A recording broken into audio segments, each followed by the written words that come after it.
Agora uma denúncia do Núcleo de Jornalismo Investigativo da Record TV. Você vai ver como agem alguns dos assaltantes de banco mais perigosos do Brasil e descobrir por que uma disputa entre juízes pode ter beneficiado a quadrilha. É isso, Patrícia. Eu voltei ao local de um dos últimos crimes que foram cometidos por esse grupo. Um grupo acostumado a receber a polícia a bala durante os assaltos.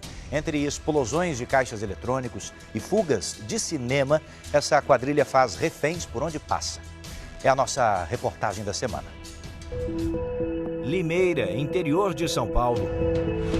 Uma cidade amedrontada esta semana por 30 homens armados. Na madrugada de sexta-feira, explosões. O grupo bloqueou a rua com um ônibus e disparou várias vezes para inibir a ação da polícia. O alvo era o cofre deste banco. O modo de agir do grupo é muito parecido com o da quadrilha que anda espalhando terror pelo país. Desafiando a polícia, como você vai ver a partir de agora.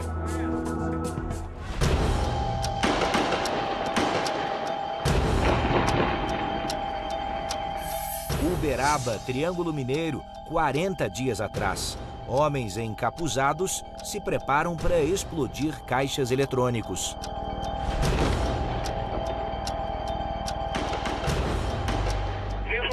Está na área central. Para conhecimento, dentro do banco, ok? E com 2 vigilantes lá.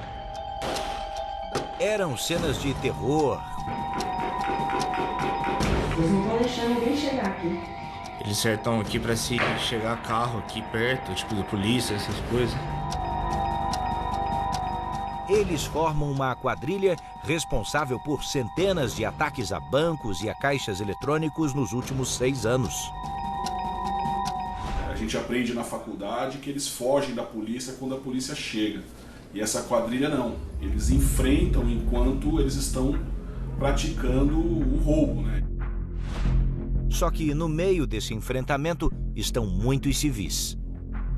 Aproximadamente mais de 25 bandidos, ok? 3 caminhonetes, um caminhão. Eles estão com refém, 3 reféns, veículos cercando a via. Eles não estão com pressa de evadir da cidade, ok? No assalto a banco em Uberaba, os criminosos renderam 3 pessoas e amarraram uma delas no teto do carro para servir como escudo humano. Mostra o refém aí, vamos filmar. Mandaram pra empresa aqui. Olha aqui, cara aqui, ó. Cadê as crianças? Vem cá, meu. Na fuga, eles abriram fogo contra as viaturas. Uma das balas acertou uma jovem de 21 anos que passava pelo local. Thaís de Oliveira chegou a ser socorrida, mas morreu uma semana depois. As investigações começam em 2013. Só neste ano, em São Paulo, foram mais de 900 ataques a caixas eletrônicos. De lá para cá, se verifica que é uma mesma organização criminosa que vão tendo seus membros sendo presos ou mortos em confrontos, e conforme vai perdendo o membro, o outro automaticamente assume aquela função. Eles têm uma estrutura, um know-how que eles adquiriram de veículos blindados, veículos roubados, armamento, explosivos. Em janeiro de 2016, 9 homens invadiram o aeroporto de Uberlândia num veículo blindado com muitos fuzis. Eles renderam os vigilantes e usuários do terminal, causando pânico. Em seguida, explodiram 3 terminais bancários. Nós fomos surpreendidos por essa ação, que foi uma ação muito violenta e com utilização de fuzis que até então não se tinha visto em Uberlândia. A audácia foi tanta que os criminosos obrigaram um dos reféns a ligar para a polícia militar, desafiando os agentes. Mandaram dizer que estavam muito bem armados e ameaçaram enfrentar a PM. O vigilante efetuou a ligação para o Copom, o policial atendeu, o infrator deu vários disparos para o alto, falou: pode vir que a gente está de 762, tal. Eles não queriam fazer a ação e ir embora de forma tranquila. Eles queriam era o confronto. Em março, o ataque foi a uma fundação de medicamentos em Guarulhos, ao lado de São Paulo. Essas imagens inéditas mostram que a quadrilha já chega atirando. O vigilante corre e é obrigado a liberar a entrada. Dentro do prédio, eles rendem os seguranças e explodem 2 caixas eletrônicos.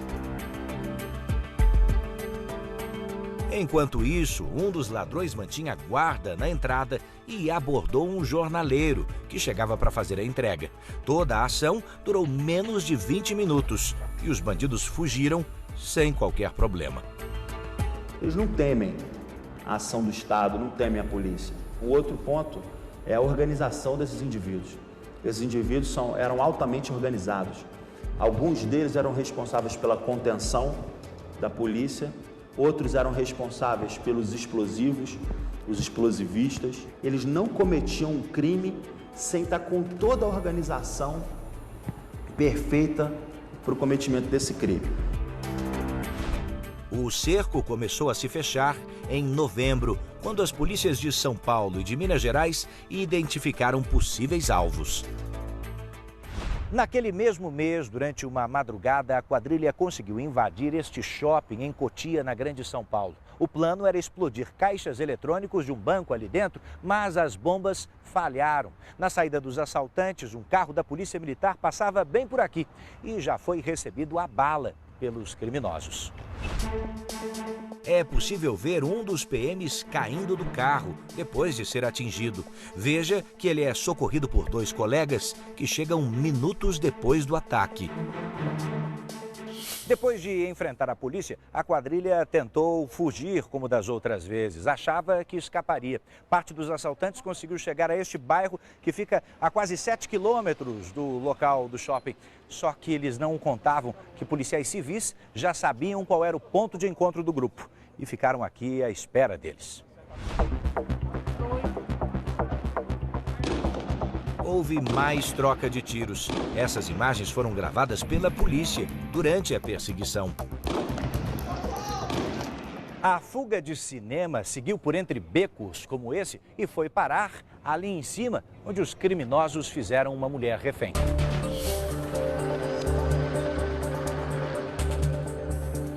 Eu vi um monte de homens dando tiro e tentando arrombar a porta e a janela da cozinha.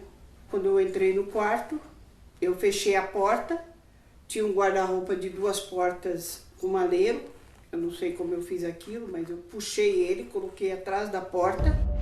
Mas não foi o suficiente. Os bandidos invadiram o quarto e renderam Luzimar. A polícia está atrás da gente e a gente vai ter que te usar como um escudo aí. Senão, a senhora e nós hoje estamos mortos. Falaram desse jeito.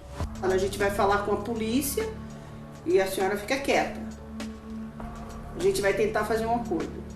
O que eu senti foi um medo terrível. Eu achei que fosse morrer. A negociação levou cerca de 2 horas e os 16 assaltantes se entregaram. A polícia apreendeu granadas, fuzis, 30 quilos de explosivos e carros blindados. A partir daí, começou uma disputa na justiça.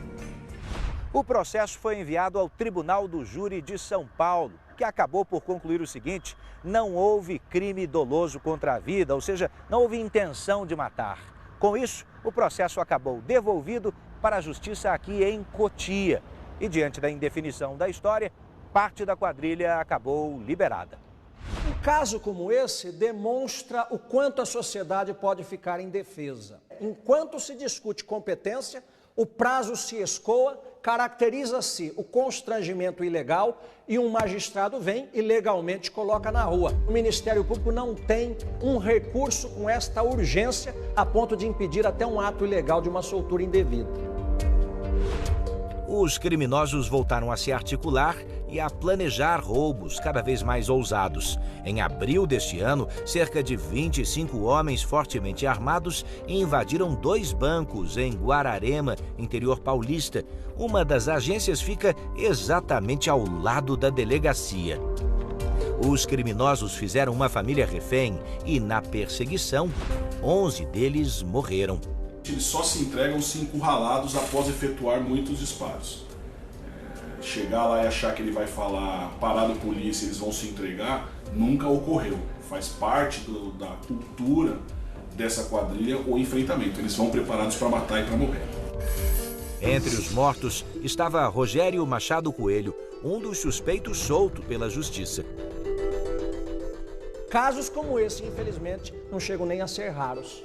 E a sociedade assiste atônita à soltura de bandidos que podem estar ainda ao abrigo da lei atual. É preciso um torniquete a mais a favor da sociedade, senão assistimos episódios como esse e fazemos o papel de profetas do passado.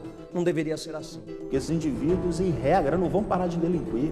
Eles vão continuar delinquindo, eles vão continuar dando tiro em polícia, eles vão continuar fazendo refém, eles vão matar pai e mãe de família.